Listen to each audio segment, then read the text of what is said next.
Shalom, que pasa, buenos dias, mahaloha, bonjour, ciao, namaste, dakashim, assalamu alaikum. Welcome to my channel where I welcome all, because look at this. It says, we know that we have passed out of death into life because we love the brethren.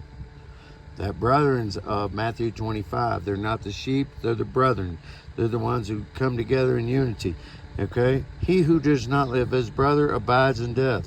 By this we know love, because he laid down his life for us. We should lay down our lives for our brothers. Okay? Because most of you are going to be these people right here. And let me get there. I'm close. I passed it by one chapter. Matthew 7. It says, not everyone who says unto me, Lord, Lord, shall enter the city of the kingdom. Okay, but he who does the will, which is love your brother whom you can see. Because if you can't love a God in heaven, how can you love a God in heaven whom you can't see if you don't love your brother whom you can see? Okay, so, and that's what he's saying right there. Okay, and you can't be, and that brethren is part of the Matthew 25 when he divides the sheep, the goats, and he's telling the sheep, hey, you got to be, boom, okay? So that's where we have to be. And the most pleasant thing to our Father is Psalm, I can assure you, right here, 133. Boom. Behold, how good and pleasant it is for brothers and sisters to dwell in unity. He wants us to be like ants, people, like a beehive colony, but for love, selfless love.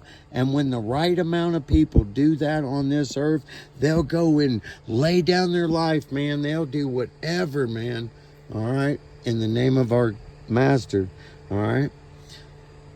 And then when that resonant frequency vibrates of that selfless love, when the right amount of people, it's like a crystal glass. It says the sky will roll back like a scroll, people. All right? So we have to come together in unity. Our strengths in our unity. All right? Don't be like these Matthew 7:21s. All right, who says, not everyone who says unto me, Lord, Lord, we cast out demons in your name. Yeah, but it was all vanity, ego, pride. Because I can assure you, our Master, according to Hebrews, right here, if I can find it real quick for you before I lose your attention.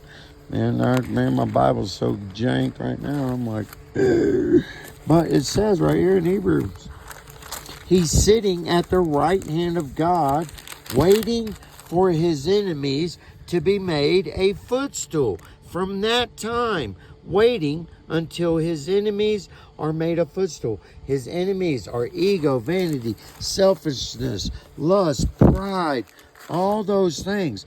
Because we're all waiting on this. And that's why he's sitting there waiting, is for this prophecy right here. Okay? And it says, and to her it was granted. That was the bride, the brethren, the ones who came together. They just said, hey, man, I trust God. I don't see man. You know, I might get burned, but look, I love. And look, it says, for they were the ones arrayed in fine linen, because for the marriage of the Lamb has come. Okay, look right there. And his wife, the bride, had made herself ready. So until the right number of people come together and get rid of ego, vanity, pride, selfishness, lust, vanity, and all those things, our Master will not return. He's waiting. He's waiting. He's waiting on you and me, peoples. So much love. Peace in.